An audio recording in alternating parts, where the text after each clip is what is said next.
قربانی کے جانور کی آنکھ اگر خراب ہو تو اس کی قربانی درست ہے کہ نہیں؟ تو یاد رکھنا چاہیے کہ اس میں کئی شکلیں بنتی ہیں۔ ایک شکل تو یہ ہے کہ جانور بالکل ہی اندھا ہو، یعنی اسے بالکل ہی نہ دکھتا ہو، تو اب ایسے جانور کی قربانی درست نہیں ہے۔ ایک شکل یہ ہے کہ ایک آنکھ صحیح ہو، ایک آنکھ خراب ہو، یعنی کانا ہو، تو اب ایسے جانور کی بھی قربانی درست نہیں ہے۔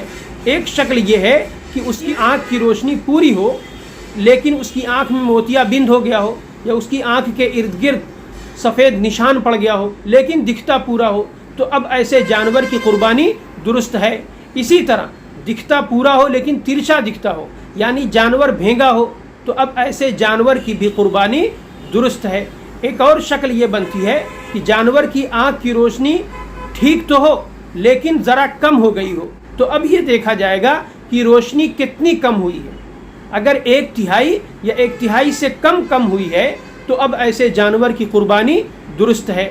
یاد رکھنا چاہیے کہ ہر آنکھ کا اپنا الگ حکم ہے، یعنی ایک آنکھ کی تہائی روشنی چلی گئی ہو یا اس سے کم گئی ہو، یا دونوں آنکھوں میں سے ہر آنکھ کی تہائی یا اس سے کم چلی گئی ہو، تو اب ایسے جانور کی قربانی درست ہے۔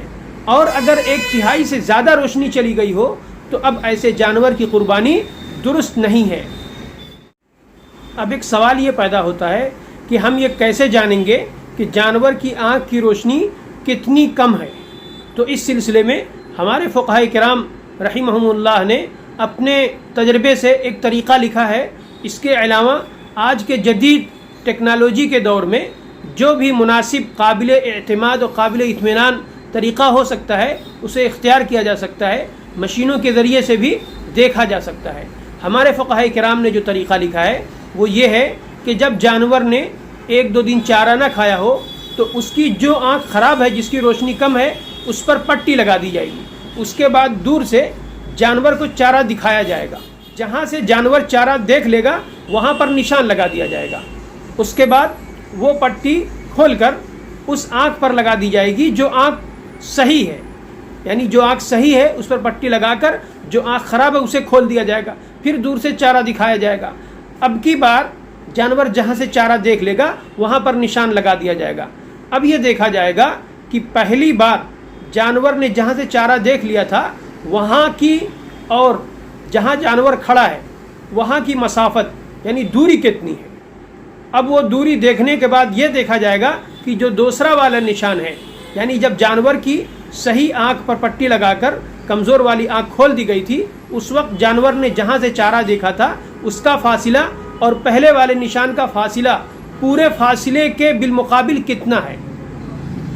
اگر 1/3 یا 1/3 سے کم ہے تو یہ مانا جائے گا کہ جانور کی آنکھ کی روشنی 1/3 یا 1/3 سے کم گئی ہے، اور اگر وہ فاصلہ 1/3 سے زیادہ کا ہے تو یہ مان لیا جائے گا کہ جانور کی آنکھ کی روشنی 1/3 سے زیادہ خراب ہے، یعنی 1/3 سے زیادہ چلی گئی ہے، تو اب ایسے جانور کی قربانی درست نہیں ہوگی۔ بہرحال ہمارے فقہائے کرام نے اس زمانے کے اعتبار سے اپنے تجربے کے مطابق یہ طریقہ لکھا تھا۔ ہم جدید ٹیکنالوجی کے دور میں کوئی اور بھی طریقہ جانور کی آنکھ کی روشنی کو جانچنے کے لیے اختیار کر سکتے ہیں، ہمیں اختیار ہے، فقہائے کرام نے اس کی مکمل اجازت دی ہے۔